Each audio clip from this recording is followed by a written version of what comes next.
Hello everyone, welcome back to Insta classes. आज के इस सेशन में हम लोग डिस्कस करेंगे एनवायरनमेंट इंजीनियरिंग की कुछ और प्रॉब्लम। तो लास्ट क्लासेस में हमने देखा था कंसेप्ट मिली इक्विवेलेंट का नंबर ऑफ इक्विवेलेंट्स कैसे निकाले जाते हैं, मोलैरिटी क्या होती है, नॉर्मेलिटी क्या होती है। इसके अलावा हमने देखा था कि इरिगेशन इंजीनियरिंग के अंदर एसएआर के अंदर हम इस कंसेप्ट को कैसे यूज़ करते हैं, और हमने कुछ कंसेप्ट देखा था एल्केंटी का। आज की क्लास में हम लोग देखेंगे इससे आगे के कंसेप्ट, जैसे कि पीएच। तो पीएच जो होता है उसकी डेफिनेशन है minus log of H plus ion concentration. तो यदि आप यहाँ पर जो भी क्वांटिटी लिखते हो उस क्वांटिटी का यहाँ पर log लेना होता है, ठीक है। तो आप इस एक्सप्रेशन को इस तरीके से समझ सकते हैं। तो POH यदि आप निकालेंगे तो POH होगा minus log of OH ion concentration. Formula सबको याद होता है, लेकिन इस फॉर्मूले के अंदर ध्यान रखें कि जब भी आपको H प्लस और OH माइनस आयन की कॉन्सेंट्रेशन डालनी होती है तो वो हमेशा मोल्स पर लीटर में डाली जाती है। हो सकता है कि एग्जाम में जब क्वेश्चन दे वो आपको मिली मोल्स पर लीटर के अंदर कॉन्सेंट्रेशन दे या फिर मिलीग्राम पर लीटर में दे, तो पहले आपको कन्वर्ट करवाना पड़ेगा मोल्स पर लीटर में, तब जाकर के आप लोग के अंदर उसको डालो और फिर पीएच या पीओएच आप निकालो, ठीक है। पीएच मेजर करने के लिए जो इंस्ट्रूमेंट यूज होता है वो पोटेंशियोमीटर है। Permissible limit drinking water supply के लिए 6.5 से 8.5 के बीच में रखी जाती है, ये एक्सेप्टेबल है। 6.5 से नीचे या फिर 9.2 से ऊपर ये कॉज ऑफ रिजेक्शन कहलाता है। तो कॉज ऑफ रिजेक्शन का मतलब ये होता है कि जब अल्टरनेट सोर्स ऑफ वाटर यदि अवेलेबल नहीं है तो आप पीएच की लिमिट ये रख सकते हैं, लेकिन लोअर लिमिट में कोई रिलैक्सेशन नहीं है। लोअर लिमिट आपकी फिक्स है, 6.5 से नीचे नहीं जा सकते। प्योर वाटर का जो पीएच होता है वो 7 होता है। किसी भी सॉल्यूशन के लिए, एसिडिक सॉल्यूशन हो चाहे बेसिक सॉल्यूशन हो, पीएच और पीओएच का समेशन 14। यदि आप लोग की प्रॉपर्टी यूज करेंगे तो यहां पर H प्लस और OH माइनस आयन की कॉन्सेंट्रेशन 10⁻⁻14 आ जाएगी, ठीक है। तो क्लासेस के अंदर हम ये सारी चीजें डिस्कस कर चुके हैं। आगे चलते हैं, क्वेश्चन लेते हैं। तो क्वेश्चन है a water having the pH value equal to 5। अगर पीएच 5 है तो हाइड्रोक्सिल आयन कॉन्सेंट्रेशन आपको बतानी है, और किस यूनिट में बतानी है, मोल्स पर लीटर में बताना है। हाइड्रोक्सिल आयन कॉन्सेंट्रेशन का मतलब है आपको OH माइनस आयन की कॉन्सेंट्रेशन बतानी है। तो OH माइनस की बताने के लिए आप POH निकाल सकते हैं पहले, ठीक है, या फिर आप pH जो दे रखी है उसी से पहले H प्लस आयन कॉन्सेंट्रेशन निकाल लो और उसके बाद में 10⁻⁻14 divide by H plus ion concentration कर देंगे तो OH माइनस आयन की कॉन्सेंट्रेशन पता लग जाएगी। या फिर आप दूसरा तरीका क्या कर सकते हैं कि POH निकाल सकते हैं। pH आपको 5 दे रखा है तो POH हो जाएगा 14 - 5, ठीक है। तो यहां पर आप 9 यूज कर लेंगे, 10⁻⁻9 यहां पर मोल्स पर लीटर में हाइड्रोक्सिल आयन कॉन्सेंट्रेशन हो जाएगी, ठीक है। तो देखते हैं जरा, OH माइनस आयन कॉन्सेंट्रेशन निकालना है तो पीएच यहाँ पर 10⁻⁻5 यहाँ पर है, ठीक है। तो H plus OH minus ion concentration relation लगाया, 10⁻⁻9 मोल्स पर लीटर के अंदर आपके पास में OH की कॉन्सेंट्रेशन आ गई, ठीक है। यही आपसे क्वेश्चन के अंदर पूछा गया था। हो सकता है कभी वो आपसे इस यूनिट में ना पूछ करके मिलीग्राम पर लीटर के अंदर पूछ ले तो आपको मोल्स को कन्वर्ट करना पड़ेगा। तो OH के 1 मोल में 17 ग्राम होते हैं, ठीक है। तो 17 आप यहां पर यूज कर सकते हैं, और मिलीग्राम में कन्वर्ट करना है तो इंटू 10⁻3, ठीक है, मिलीग्राम पर लीटर आप इसको बोल सकते हैं, ठीक है। तो ये जो फिगर निकल करके आता है 10⁻⁻9, इसको मल्टीप्लाई कर देंगे तो मिलीग्राम पर लीटर के अंदर ये कन्वर्ट हो जाएगा, ठीक है। आगे चलते हैं, नेक्स्ट क्वेश्चन देखें। If the pH of the solution is 3.5 then what is the ratio of POH and pH। POH और pH का रेशियो कितना है, तो 3.5 pH दे रखा है, ठीक है। तो 3.5 तो आपका pH हो गया, और POH 14 में से 3.5 को माइनस करके आप निकाल सकते हैं, तो ये रेशियो आपको मिल जाएगा, ठीक है। तो देखिए जरा, क्वेश्चन के अंदर जो रेशियो निकल करके आ रहा है वो 3 निकल करके आ रहा है। This answer will be correct.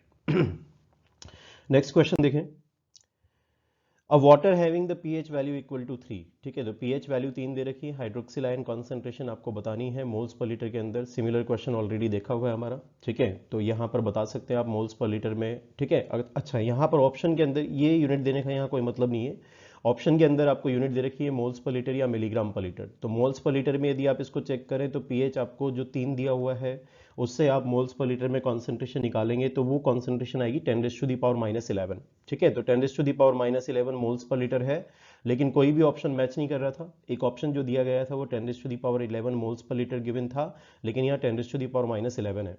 तो हम लोग इसको ट्राई करेंगे कि मिलीग्राम पर लीटर में क्या कॉन्सेंट्रेशन बन रही है। तो मिलीग्राम पर लीटर में अगर इसको आप चेक करें तो मोल्स की जगह पर आप लिख सकते हैं 17 ग्राम, ठीक है। तो यहाँ पर 10⁻⁻11 तो लगा हुआ था, और आपने यूनिट कन्वर्ट की मोल्स की जगह, आप बोल सकते हो कि OH के 1 मोल में 17 ग्राम होते हैं, ठीक है। तो 17 ग्राम आपने पुट किया, आपको कन्वर्ट करना है मिलीग्राम में, मिलीग्राम में कन्वर्ट किया तो फाइनली आपका जो फिगर आ रहा है वो इतना आ रहा है 17 into 10⁻⁻8 milligram per litre. Option आपका मैच हो जाएगा। ठीक है, नेक्स्ट क्वेश्चन पर चलते हैं। अगले क्वेश्चन में आपको बोला गया है कि टोमेटो जूस है, उसकी pH 3.1 है, हाइड्रोक्सिल आयन कॉन्सेंट्रेशन आपको निकालनी है, मोल्स पर लीटर, ठीक है, या फिर मिलीग्राम पर लीटर में वो डिमांड कर रहा है, मिलीमोल्स पर लीटर। ऑप्शन के अंदर यूनिट्स आपको चेंज करके दी गई है। तो पहले मोल्स पर लीटर में ट्राई कर लेते हैं। हाइड्रोजन आयन कॉन्सेंट्रेशन आपसे पूछिए इसमें ना, हाइड्रोजन आयन कॉन्सेंट्रेशन पूछा है, तो आपको बेसिकली pH के corresponding H plus ion concentration जब आप निकालोगे तो 10⁻³ मोल्स पर लीटर आ रहा है। और यदि आप इसको कन्वर्ट करें, ठीक है, 10⁻³ को सॉल्व करें तो सॉल्व करने पर 7.94 इंटू 10⁻⁴ बनेगा। ये मोल्स पर लीटर में बन रहा है। ठीक है, तो यहाँ पर जो आपको ऑप्शंस दिए गए हैं मोल्स पर लीटर वाले, तो ये ऑप्शंस आपके यहाँ पर मैच नहीं कर रहे हैं। ठीक है, अगर इसको देखें मिलीमोल्स में कन्वर्ट करोगे तो ये 0.794 मिलीमोल्स है, तो ये वाला ऑप्शन भी मैच नहीं कर रहा है। तो चांसेस तो इसके हैं, लेकिन इस बार एक बार चेक कर लेते हैं कि मिलीग्राम पर लीटर में आंसर आपका क्या बनेगा।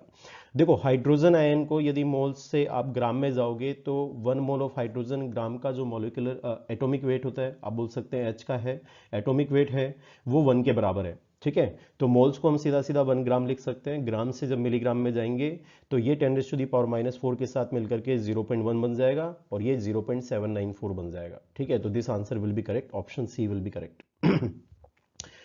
कैलकुलेशन मैंने यहाँ पे बताई हुई है आपको। H प्लस का मॉलिक्यूलर, यदि आप बोले कि एटॉमिक वेट कितना है तो 1 ग्राम है। ठीक है, H प्लस से आपने मोल्स से आपने ग्राम में कन्वर्ट किया और ग्राम में कन्वर्ट करने के बाद में मिलीग्राम में कन्वर्ट किया, 0.794 आंसर आ रहा है। ठीक है, तो नेक्स्ट क्वेश्चन पर चलते हैं। There are two samples A and B having the pH value of 1.5 and 4.5. How many times sample A is acidic than sample B? तो सैंपल ए कितना गुना ज़्यादा एसिडिक है सैंपल बी से, आपसे ये पूछा गया है। जैसे जैसे पीएच घटती जाती है एसिडिक जो प्रॉपर्टी है वो बढ़ती जाती है। ठीक है, वो ज़्यादा से ज़्यादा एसिडिक होने लगता है। तो पीएच यहाँ पे 1.5 की 1.5 आपको दे रखी है सैंपल ए की, तो सैंपल ए डेफिनेटली ज़्यादा एसिडिक है सैंपल बी से। लेकिन यहाँ सीधा सीधा पीएच का रेशो मत कर देना कि 4.5 डिवाइड बाय 1.5 कर दिया तो आंसर फिर आपका 3 आ गया, दिस विल बी रॉन्ग। ठीक है, जब जब भी आपको कंपैरिजन करना पड़ेगा एसिडिक के लिए तो आपको बेसिकली यूज करना पड़ेगा H प्लस आयन कॉन्सेंट्रेशन का लेवल क्या है। ठीक है, तो यहाँ पर H प्लस आयन कॉन्सेंट्रेशन आपको निकालनी पड़ेगी। ठीक है, तो पीएच का जो डेटा गिवन है उससे H प्लस आयन कॉन्सेंट्रेशन निकाले। सैंपल ए की तो इतनी आ रही है और सैंपल बी का आ जाएगा 10⁻⁻⁴.5, रेशो ले लेंगे, आंसर 1000 मिलेगा आपको।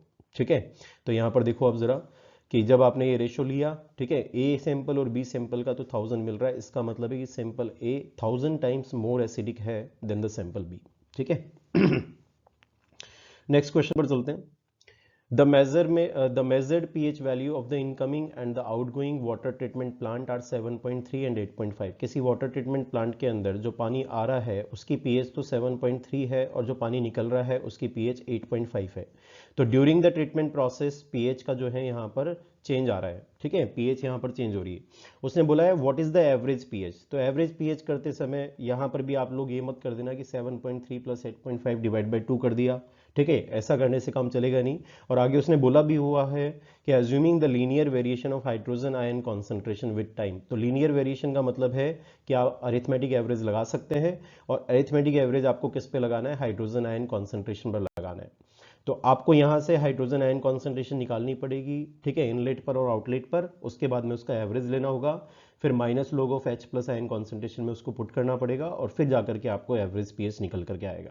ठीक है, तो क्वेश्चन के अंदर कंसेप्ट ये है कि पीएच की डेफिनेशन से H प्लस आयन कॉन्सेंट्रेशन निकालें। इनलेट पर निकाली 10⁻⁻7.3, आउटलेट पर निकाली 10⁻⁻8.5, एवरेज लेंगे फिर इस कॉन्सेंट्रेशन का, ये निकल कर के आ रहा है आपका 2.66 इंटू 10⁻⁸। फिर आप एवरेज पीएच निकाल सकते हैं लोग की डेफिनेशन में इसको पुट करके। तो जो आपकी एवरेज हाइड्रोजन आयन कॉन्सेंट्रेशन आया था उसको आपने इधर पुट किया और यहाँ से पीएच आ रहा है 7.57, तो ये उस क्वेश्चन का क्या है, एवरेज पीएच है। ठीक है, तो लीनियर वेरिएशन आपको अज्यूम करना था हाइड्रोजन आयन कॉन्सेंट्रेशन में। ठीक है, जो कि बाय डिफॉल्ट किया जाता है। क्वेश्चन में अगर कभी पूछ ले, वैसे होता नहीं है, लेकिन क्वेश्चन में अगर पूछ ले और वो बोल दे कि let's assume the linear variation in the pH value, तो पीएच वैल्यू को ही आपको डायरेक्टली एवरेज करना पड़ेगा। यहाँ आपका अजम्पशन ये था और बाय डिफॉल्ट आपको यही अजम्पशन यूज करना होता है। ठीक है, आगे चलते हैं। नेक्स्ट क्वेश्चन देखो, A sample of groundwater at the pH of 7 contains 122 milligram of bicarbonates. What is the alkalinity of this water in terms of calcium carbonate? तो लास्ट क्लास में मैं alkalinity डिस्कस कर चुका हूँ, डिटेल में हमने alkalinity discuss किया था, तो जिन्होंने वीडियो नहीं देखा वो देख सकते हैं। alkalinity जो है वो आती है OH माइनस के कारण, कास्टिक एल्केनिटी कहलाती है, SCO3 माइनस के कारण ये आपकी बाइकार्बोनेट एल्केनिटी कहलाती है, और CO3 2 माइनस के कारण ये कार्बोनेट एल्केनिटी कहलाती है। तो क्वेश्चन में बाकी चीज़ें तो आपसे नहीं दी गई है, लेकिन आपको दिया गया है बाइकार्बोनेट, है ना। बाइकार्बोनेट क्वेश्चन के अंदर आपको दिया गया है, और वो कॉन्सेंट्रेशन दी हुई है मिलीग्राम पर लीटर में। तो ये जो बाइकार्बोनेट की मिलीग्राम पर लीटर में कॉन्सेंट्रेशन है, इसको आपको कन्वर्ट करना पड़ेगा in terms of milligram per litre of calcium carbonate. Alkalinity and hardness दोनों बाय डिफॉल्ट जब डिफाइन की जाती है तो वो कन्वर्ट करके ही आप वहां पर लेकर के आते हो इन terms of milligram per litre of calcium carbonate. ठीक है, ये बिल्कुल वैसा ही कंसेप्ट है जैसे आप हाईवेज के अंदर करते हैं कि पैसेंजर कार यूनिट आप डिफाइन करते हो, तो बसेज होते हैं, ट्रक्स होती हैं, डिफरेंट चीजें होती हैं, उनको कन्वर्ट करते हैं सिंगल व्हीकल में। ठीक है, तो यहाँ पर भी आपके पास में डिफरेंट एनायन से जिसकी वजह से जो है एल्केनिटी आ रही है, तो आप इसकी कॉन्सेंट्रेशन और इसकी कॉन्सेंट्रेशन डायरेक्टली आप ऐड नहीं कर सकते, इसको सिंगल आप वेरिएबल में लेकर के आए। तो सिंगल कॉन्सेंट्रेशन जिसके रेस्पेक्ट में ये चीज़ रिपोर्ट की जाती है वो कैल्शियम कार्बोनेट है, तो कैल्शियम कार्बोनेट के कॉरस्पॉन्डिंग हमको बनाना पड़ेगा, और बनता कैसे है, नंबर ऑफ इक्विवेलेंट्स को बराबर करके। तो नंबर ऑफ इक्विवेलेंट्स अगर आप इसके देखेंगे कि बाइकार्बोनेट के नंबर ऑफ इक्विवेलेंट कितने हैं, तो 122 डिवाइडेड बाय इसका मॉलिक्यूलर वेट कर देंगे। तो बाइकार्बोनेट यानी HCO3 माइनस मॉलिक्यूलर वेट करते हो तो 61 आता है, वैलेंसी इस पर 1 है, इक्विवेलेंट वेट इसका 61/1 हो जाएगा। तो यदि आप यहां पर देखें तो 2 मिली इक्विवेलेंट यहां पर आपको नजर आ रहा है। तो 2 मिली इक्विवेलेंट, इतने ही मिली इक्विवेलेंट आपके किसके हो जाएंगे, कैल्शियम कार्बोनेट के हो जाएंगे। कैल्शियम कार्बोनेट के इक्विवेलेंट वेट से इसको मल्टीप्लाई कर देंगे जो कि 50 है, तो यहां पर आंसर आपका 100 मिलीग्राम पर लीटर आ जाएगा। ठीक है, तो option C will be correct. तो देखिए कैलकुलेशन में मैंने शो किया हुआ है एल्केनिटी निकालते समय। ठीक है, आपने यहाँ पर CO3 2 माइनस, ये तो था नहीं क्वेश्चन के अंदर, दिस इज 0।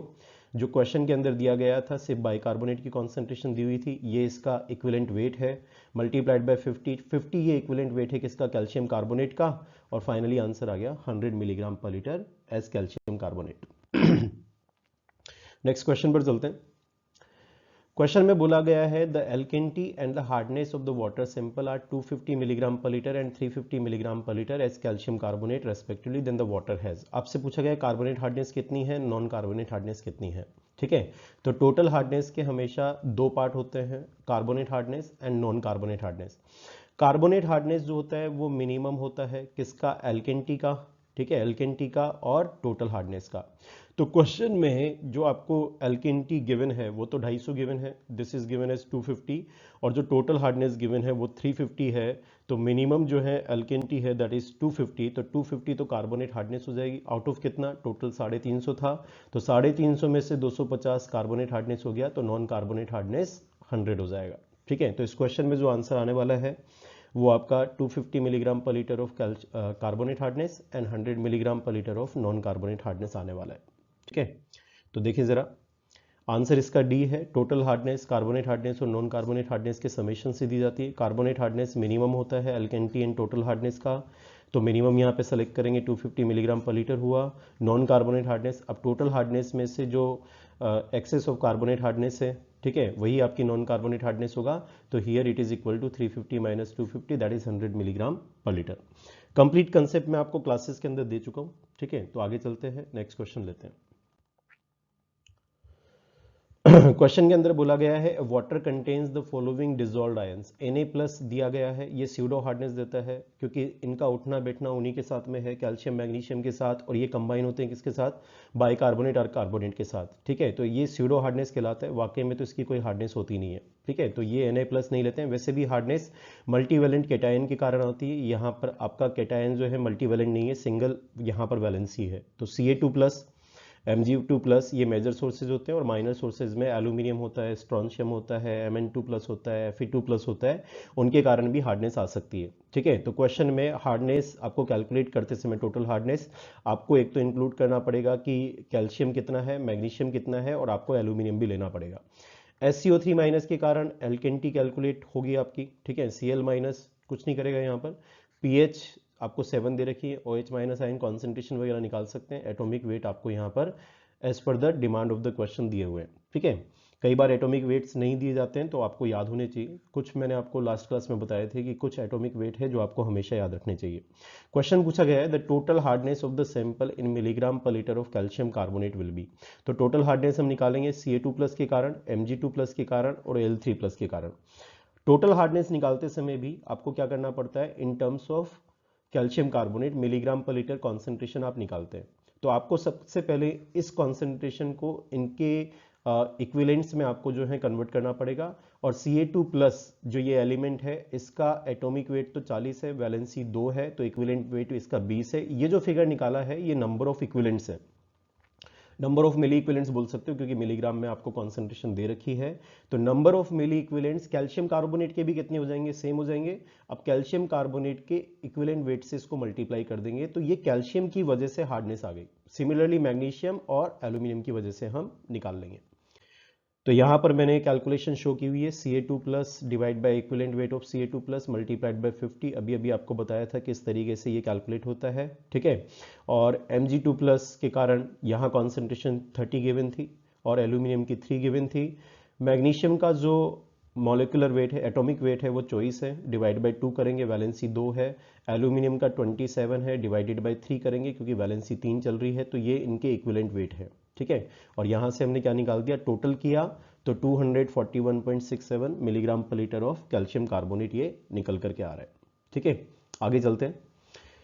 नेक्स्ट क्वेश्चन में आपसे पूछा गया है कि the non carbonate hardness of the sample in milligram per litre of calcium carbonate will be, ठीक है। जो प्रीवियस क्वेश्चन था उस क्वेश्चन में जो आपने टोटल हार्डनेस निकाला है उनमें से कितनी नॉन कार्बोनेट हार्डनेस है। तो नॉन कार्बोनेट हार्डनेस निकालने के लिए आपको पहले कार्बोनेट हार्डनेस निकालनी पड़ेगी। कार्बोनेट हार्डनेस के लिए आपको टोटल हार्डनेस की जरूरत पड़ती है और एल्केनिटी की जरूरत पड़ती है। तो टोटल हार्डनेस हम अभी अभी निकाल चुके हैं। एल्केनिटी के लिए SCO3- का डेटा दिया हुआ है, ठीक है। तो यहां पर हम सबसे पहले एल्केनिटी कैलकुलेट करते हैं कि एल्केनिटी क्वेश्चन में कितनी है। तो एल्केनिटी के लिए CO3 अभी भी नहीं दिया तो ये तो 0 है। SCO3- की कॉन्सेंट्रेशन 190 मिलीग्राम पर लीटर दी हुई थी, इक्विवेलेंट वेट से डिवाइड किया, मल्टीप्लाइड बाय 50 किया, 155.74 milligram per litre of calcium carbonate, ये एल्केनिटी आ गई। अब टोटल हार्डनेस जो आपने निकाला था इस क्वेश्चन में वो आपका था 242 के आसपास, है ना। 242 milligram per litre of calcium carbonate आपने निकाला था। इसमें से, ठीक है, यदि आप कार्बोनेट हार्डनेस देखें तो वो मिनिमम होगा एल्केनिटी का। तो एल्केनिटी और टोटल हार्डनेस का मिनिमम कितना है, ये है 155.74।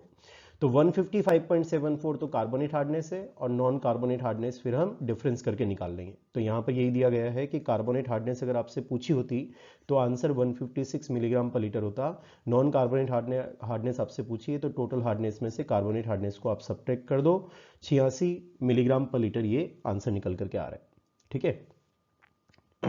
नेक्स्ट क्वेश्चन पर चलते हैं।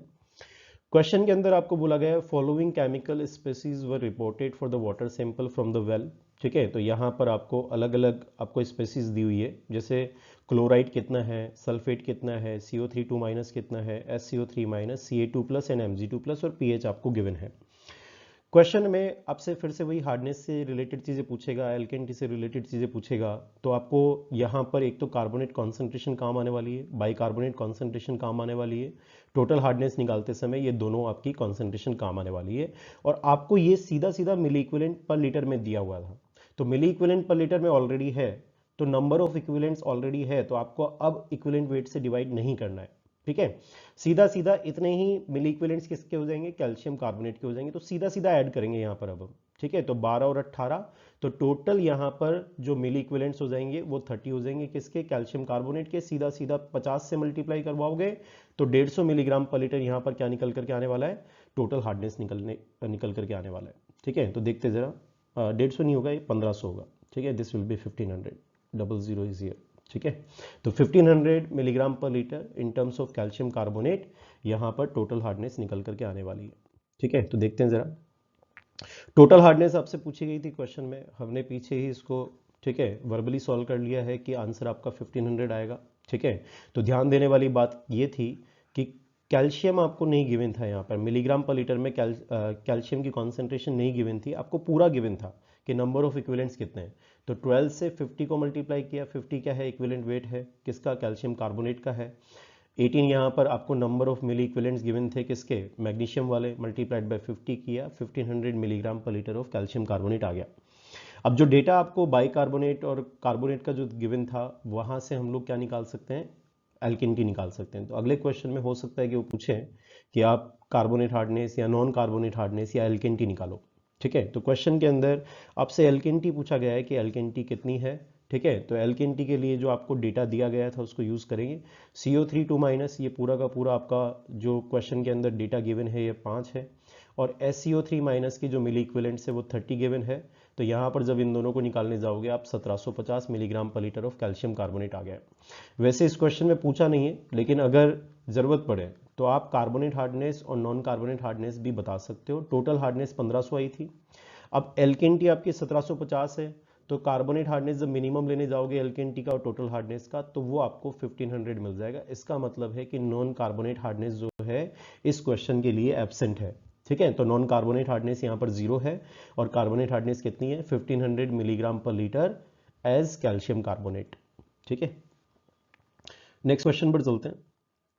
नेक्स्ट क्वेश्चन, अच्छा फिर से ये स्लाइड शायद रिपीट हो गई है। ठीक है, 1715 आपका आंसर आ गया था। नेक्स्ट क्वेश्चन पर चलते हैं। A raw water sample has raw water sample of 80 ml, तो 80 ml का रो वाटर सैंपल लिया। It requires 160 ml of distilled water to render the odour barely detectable. ठीक है, the TON of the sample is, जो TON होता है वो threshold order number होता है, थ्रेशोल्ड ऑर्डर नंबर, और वो कैसे दिया जाता है, A + B divide by A होता है आपका सैंपल वॉल्यूम जो ओरिजिनली आप लेकर के आए हो, प्योर सैंपल वॉल्यूम, और B है आपका वो वाला पानी जो कि जिसमें कोई ऑर्डर नहीं था। ठीक है, जिसमें कोई टेस्ट खराब नहीं था, डिस्टिल्ड वाटर आप यूज कर सकते हैं। तो डिस्टिल्ड वाटर मिक्स किया है, तो इस क्वेश्चन में तो आपने 80 में 160 ml डिस्टिल्ड वाटर को यूज किया था, डिवाइड बाई 80 कर देंगे। ठीक है, जो कि आपका प्योर वाटर सैंपल है जो कि टेस्टिंग के लिए आया है, तो ये नंबर आपको थ्रेशोल्ड ऑर्डर नंबर देता है। ठीक है, तो यदि इसको सोल्व करें तो आपको यहाँ पर 3 मिल रहा है। ठीक है, तो 3 will be the answer. Question में अगर देखें तो TON का आंसर तो आ गया, थ्रेशोल्ड ऑर्डर नंबर आपका 3 है। Intensity of test and order जो मेजर किया जाता है वो थ्रेशोल्ड ऑर्डर नंबर से किया जाता है। TON ड्रिंकिंग वाटर के लिए 1 से 3 के बीच में लाई होना चाहिए। प्रेफरेबल वैल्यू अगर बोले TON की तो वो 1 है, नहीं आनी चाहिए किसी प्रकार की कोई स्मेल, और टेस्ट खराब नहीं होना चाहिए पानी का। ठीक है, तो यहाँ पर ये ऑलरेडी मैं आपको एक्सप्लेन कर चुका हूँ कि TON A + B divide by A है। A ओरिजिनल वॉल्यूम है जो आप ऑर्डर्ड वाटर का लेकर के आ रहे हैं, B आपने डिस्टिल्ड वाटर यानी कि ऑर्डर फ्री वाटर डाला है। मिनिमम वैल्यू TON की यहाँ पर 1 चल रही है। ऑर्डर को रिमूव करना हो तो aeration process, oxidation process use कर सकते हैं, केमिकल्स लाइक क्लोरीन, ठीक है, और इट्स कंपाउंड्स, ओजोन, ये ऑक्सीडाइजिंग एजेंट्स हैं, इनको यूज किया जा सकता है। ठीक है, बाकी डिटेल में क्लासेस के अंदर मैं ऑलरेडी डिस्कस कर चुका हूँ कि वाकई में TON होता क्या है ना, और TON से हम लोग क्या क्या चीज़ें करते हैं वो हमने ऑलरेडी क्लासेस में देखा हुआ है। ठीक है, तो आज के लिए इतना ही करते हैं। Thank you so much for watching.